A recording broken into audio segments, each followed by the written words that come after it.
Simple रखेंगे हम। देखिए कितना मजेदार ये कॉन्सेप्ट है। ये चार्ट है ना, ये चार्ट आप लोगों ने पहले भी देखा है। किसका चार्ट है? महात्मा गांधी का है ना। अब महात्मा गांधी का जो नाम है, महात्मा नाम उनको किसने दिया था? गांधी को महात्मा नाम किसने दिया था? शायद रविंद्रनाथ टैगोर ने दिया था। ठीक है, आप कंफर्म कर लीजिए। मैं शायद कर रहा हूँ क्योंकि मैं कंफ्यूज कर रहा हूँ। तो अब देखिए, महात्मा का मतलब हम कह सकते हैं ना, महात्मा मतलब पृष्ठ जैसा कोई आदमी, जो नैतिकता को फॉलो करता है वो आदमी, ऑलवेज सत्य की बात करता है वो आदमी, अहिंसा की बात करता है वो आदमी, है ना। अच्छा, अब इतनी सारी बातों के लिए कौन सा प्लेनेट जिम्मेदार होगा किसी की भी कुंडली में? अगर कोई व्यक्ति हिंसक है तो हम कह सकते हैं ना मार्स जिम्मेदार है। अगर कोई व्यक्ति एग्रेसिव है तो हम कह सकते हैं ना मार्स जिम्मेदार है।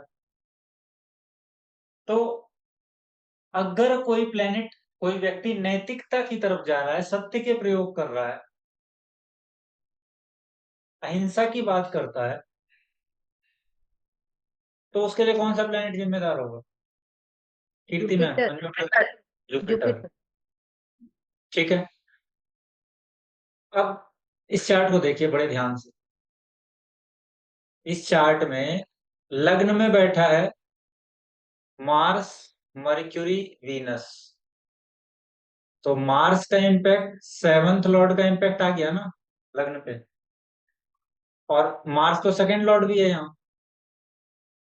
तो ये मार्स होने का क्या मतलब है? ये व्यक्ति लड़ेगा ना, मार्स तो लड़ाई करने वाला है। लड़ेगा किससे? लड़ेगा अपोनेंट से लड़ेगा ना। लड़ाई तो हमेशा अपोनेंट में होती है। लेकिन थोड़ा डीप जा करके देखिए विशाल जी, ध्यान दीजिएगा आप। ठीक है, आपकी एनर्जी कनेक्ट नहीं हो रही। तो अब जरा ध्यान, अगर आप डीप जा करके देखें तो जुपिटर यहाँ सेवंथ हाउस में बैठा है ना, मार्स के साइन में बैठा है, जो नैतिकता की हम बात करते थे वो। T3 में देखिए ये स्ट्रांग हो गया है।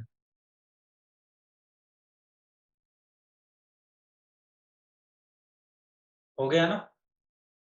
और कोई दूसरा प्लेनेट है स्ट्रांग? सारे प्लेनेट अदर अदर साइन में है, कोई भी दुश्मन के साइन में है, कोई किसी और के साइन में, लेकिन जुपिटर पूरा स्ट्रांग है अपने साइन में, 9 नंबर के साइन में। 9 नंबर के साइन में जुपिटर स्ट्रांग, और 12th नंबर के साइन में जुपिटर स्ट्रांग। दोनों के कैरेक्टरिस्टिक्स अलग अलग होंगे, मैंने आपको बेसिक वाले कोर्स में बताया है। आपको याद होगा कि 12 नंबर के साइन की कैरेक्टरिस्टिक्स अलग है, 9 की अलग है। तो यहाँ पर 9 वाली दिखाई दे रही है ना, 9 फायरी साइन है, तो वो लड़ भी रहा है, लेकिन कैसे लड़ रहा है? सत्य को सहारा बना, ईश्वर की बात करके, सपोर्टिव ढंग से। लीला मैम समझ आ रहा है? सीमा मैम समझ आ रहा है? मैं ज्यादा एडवांस तो नहीं जा रहा हूँ ना? अगर लगे कि ज्यादा एडवांस जा रहे हैं तो बताइएगा। तो मैं आपको ये डेमोन्स्ट्रेशन करके इसलिए दिखा रहा हूँ कि D3 आपको डायरेक्ट किसी भी प्लेनेट की स्ट्रेंथ बता देगा, जैसे आप D9 में देखा करते हैं। इसका मतलब ये नहीं है कि D9 को छोड़ दें।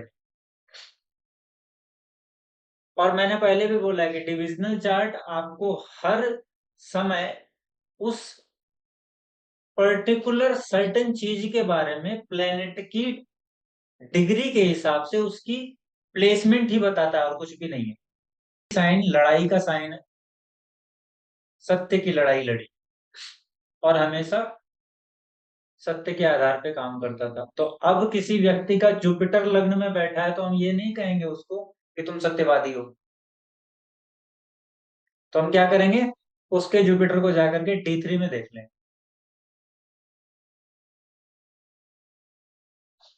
अब अपनी अपनी एक विशेष कैरेक्टरिस्टिक्स को हम देख सकते हैं ना।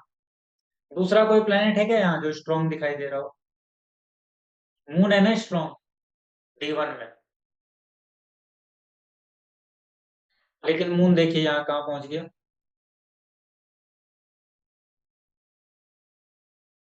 जुपिटर के साइन में, और सेकंड नंबर में। सेकंड नंबर हाउस, जुपिटर का साइन, 12 नंबर का साइन है, 9 नंबर का नहीं है। व्यय का साइन है, एक्सपेंस का साइन है। तो इनका मन क्या बोलता था हमेशा? दान कर दो, छोड़ दो, त्याग दो। मन यही कहता था ना। लेट गो करने की जो हाँ बात। हाँ एक, हाँ। हाँ जी, हाँ जी। एक बार तो इन्होंने अपनी पत्नी को कहा कि तुमको जितने बाहर के लोग आकर के जो गिफ्ट वगैरह देते हैं, क्योंकि नाम हो गया था थोड़ा, तो कोई जेवर देता था, कोई ज्वेलरी देता था, मिलने आते थे लोग, तो वो कहते हैं अपनी पत्नी को कि तुम सब एनजीओ में दे दो, बांट दो, लोगों के काम आएगा।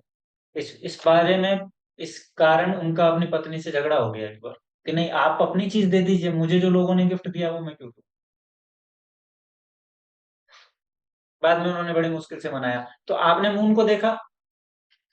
सर वीनस अगर D1 में भी एग्जॉल्टेड हो और D3 में भी एग्जॉल्टेड हो तो? हाँ तो बहुत स्ट्रांग हो गया ना वो, तो फिर आपको सुपर लग्जरी देगा वो। एक सर, महात्मा गांधी के चार्ट में D1 और D3 दोनों में मंगल एस्पेक्ट कर रहा है जुपिटर। तो वेल वही चीज। एस्पेक्ट पर, हाँ वो एक फाइटिंग स्पिरिट भी रहता है, सत्य की फाइटिंग स्पिरिट, ट्रुथ कंट्रोल्ड की। कंट्रोल्ड कंट्रोल्ड गुस्सा, मतलब एंगर उनका कंट्रोल्ड। एंगर तो था ही नहीं ना। हाँ जी। एंगर तो था ही नहीं, वो तो एक, वो जो लड़ाई थी वो लड़ाई सिर्फ इसलिए थी क्योंकि वो वक्त की मांग थी, नहीं तो वो व्यक्ति लड़ता भी नहीं। मतलब, लेकिन सत्य की लड़ाई में उनको हार्म तो हुआ ही है बहुत बार। जी। अफ्रीका में उनको पत्थर तक मारे गए हैं, साउथ अफ्रीका में जब वो थे। सर D3 में मेरा Venus is in 12 number sign लग्न में। सॉरी? D3 में वीनस 12 नंबर साइन लग्न में है। लग्न में 12 नंबर का आपका D3 बनता है क्या? हम्म। हाँ तो स्ट्रांग हो गया। अब वो जो फिफ्थ हाउस की बातें मैं करता हूँ, वो वहां पर जो रूल मैंने बताया वो वहां पे थोड़ा सा डीम हो जाएगा। मतलब एक नॉर्मल आदमी जिसका फिफ्थ हाउस में है और D3 में जाके स्ट्रांग नहीं हुआ है, और आपका जिसका फिफ्थ हाउस में है और D3 में जाके स्ट्रांग हो गया है, दोनों की लग्जरी में फर्क आ जाए। क्लियर हुआ फर्क क्या है D3 के कारण? विशाल जी आपको क्लियर हुआ? लीला मैम का D3 में वीनस स्ट्रांग हो गया है, इसीलिए इन्होंने एक लाइन में कहा कि नहीं मेरी लग्जरी तो ठीक ठाक है, कोई दिक्कत नहीं। कीर्ति मैम बोली। सर जैसे D1 में भी सन राहु मार्स एक साथ और D3 में भी सन राहु मार्स एक साथ और राहु केतु दोनों एग्जॉल्टेड D1 में भी और D3 में भी, तो उससे कुछ फर्क पड़ेगा? मतलब वो ज्यादा स्ट्रांग हो जाएगा क्या? राहु को अभी ऐड मत कीजिए, सिर्फ स्थिर कारक जो है हमारे, क्योंकि ठीक। कारक नहीं, अब राहु से किसी का कारक नहीं बना सकते ना। राहु से अगर आप कारक बनाएंगे और राहु एग्जॉल्टेड है, तो वैसे व्यक्ति के लिए हम क्या कहें? मैं नॉर्मली आप ही सबसे सवाल पूछता हूँ कि D3 में अगर राहु एग्जॉल्टेड हो गया और D1 में भी एग्जॉल्टेड हो गया, तो राहु स्ट्रांग हो गया ना। अब उस यानी कि व्यक्ति के आसपास क्या चीजें होंगी? Unethical practices, immoral practices. नहीं। Sir dreamy world. Dreamy world होगा। देखिए ओ, नरेंद्र जी, आपने जो कहा ना, मैं जी इसको थोड़ा सा एलोबरेट करके आपको ये बताना चाहता हूँ कि जब भी हम निगेटिव एस्पेक्ट किसी चीज की बताएंगे, जी। तो हमें ये ध्यान में रखना है कि उस व्यक्ति के निगेटिव एस्पेक्ट में प्रिडिक्ट करने से पहले उस प्लेनेट को देख लें कि वो प्लेनेट अफ्लिक्टेड तो नहीं है। राहु अच्छा। जैसा प्लेनेट भी जब अफ्लिक्टेड होगा तो इसी प्रकार के निगेटिव एस्पेक्ट ले जाएगा, नहीं तो धन दे देगा, अपार धन दे देता है ना Rahu. Yes yes yes yes. कलयुग का राजा है ना। जी जी जी। और ड्रीमी वर्ल्ड यानी कि ड्रीम में व्यक्ति है, और दूसरा आसपास हमेशा गैजेट से घिरा हुआ है। जी, उसका गजट्स। फोन, उसका जो फोन होगा वो नॉर्मल फोन नहीं होगा, वो हाई क्वालिटी फोन यूज करेगा। True sir. जी। इस चार्ट में वीनस मार्स अगेन एक साथ है, और मून कौन साइन में है? यस। अच्छा मून कहाँ पहुंच गया? D3 में, नीच का हो गया। अब इस व्यक्ति के मन के साथ ये क्या करेगा? पहला तो पॉइंट ये है ना कि अब यहाँ पर हम ये नहीं बोल सकते, और दूसरा यहाँ पर देखिए D3 में उसके साथ मार्स भी बैठा है, तो ये क्या करेगा? मार्स तो ओन साइन में बैठा है, मार्स तो स्ट्रांग है। तो हम ये कहेंगे ना कि विपरीत परिस्थितियों में इस व्यक्ति का जो मन है, चंद्रमा है, वो विचलित नहीं होगा, क्योंकि D3 में नीच भंग हो गया है। तो चंद्रमा जिसको आप एक्चुअली स्ट्रांग होना कहते हैं वो हो गया है, हो गया है ना। तो हम कह सकते हैं ये बात कि व्यक्ति D1 को देख करके नहीं बोलेंगे हम कि ये इंट्रोवर्ट है, लेकिन D3 को जैसे ही देखेंगे हम कह सकते हैं कि ये इंट्रोवर्ट है। सीमा मैम समझ आ रहा है मैं क्या कर रहा हूँ? दूसरा एक और पॉइंट, मर्क्यूरी को देखिए, एग्जॉल्टेड और यहाँ भी एग्जॉल्टेड। अब बताइए ये व्यक्ति कौन बनेगा, क्या हो जाएगा? अगर मर्क्यूरी दोनों में एग्जॉल्टेड है तो सुपर स्ट्रांग हो गया ना। अब क्या हो गया? Sir speaker, very good. और बहुत स्किल्ड इंसान हो सकता इन्फ्लुएंसर, है। Social media, professional speaker, professional speaker, learner, multiple knowledge रखने वाला।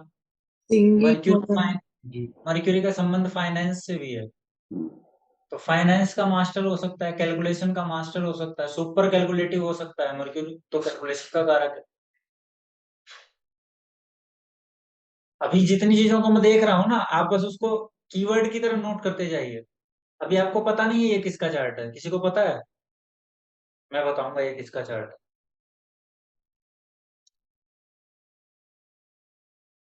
और कौन सा प्लेनेट देख सकते हैं? एक मर्क्यूरी को नोट किया हमने, दूसरा हमने किसको नोट किया? मून को नोट किया।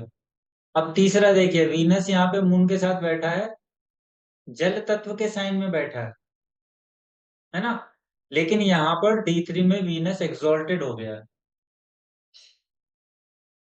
अब क्या देगा ये? लग्जरी देगा, सुपर लग्जरी देगा।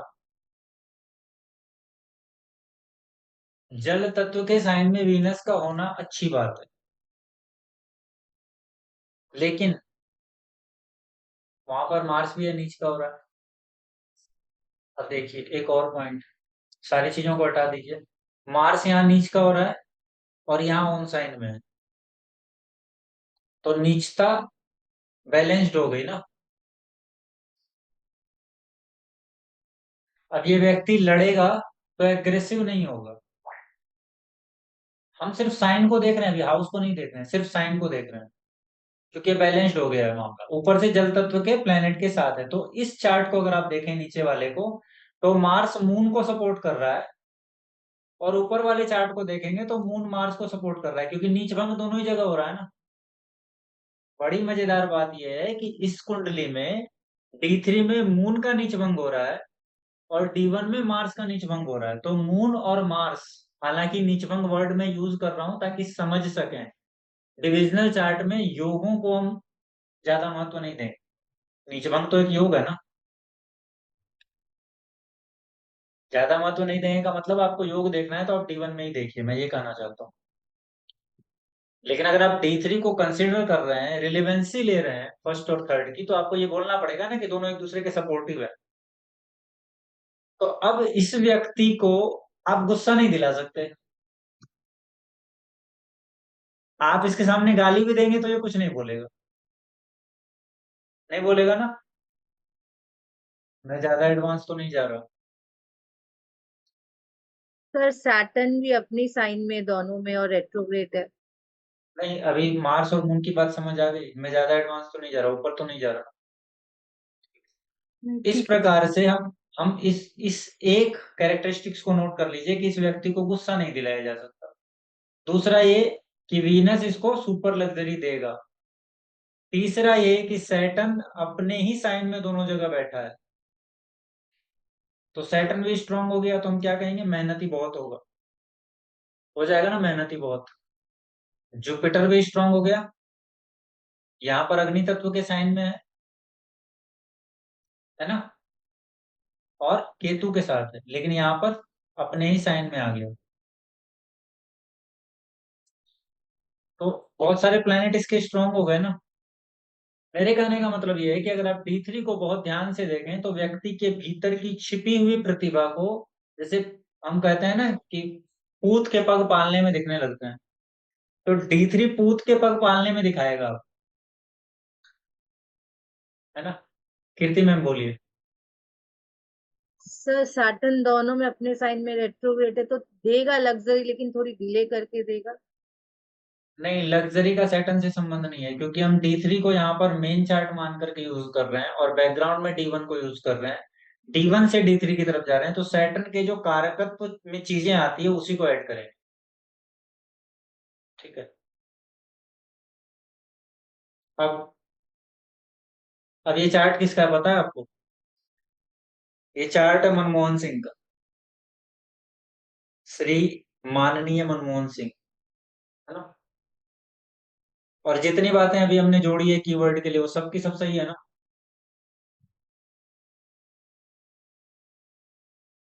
लर्नेड पर्सन है, फाइनेंस की जानकारी रखते हैं, कैलकुलेटिव है, कोई भी कुछ भी बोल के गुस्सा नहीं दिला सकता, लग्जरी तो खैर है ही।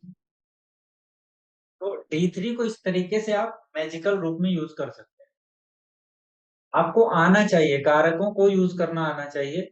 आप आराम से इसको यूज करेंगे और आप व्यक्ति के भीतरी तत्व को निकाल कर बाहर रखें। इसीलिए मैंने कहा शुरू में ही कि D3 चार्ट जो है वो बहुत मैजिकल चार्ट है, यूज नहीं किया गया, हम सिर्फ D9 की तरफ भागे हमेशा। प्रश्न में D3 का बहुत अच्छा यूज होता है प्रश्न कुंडली में।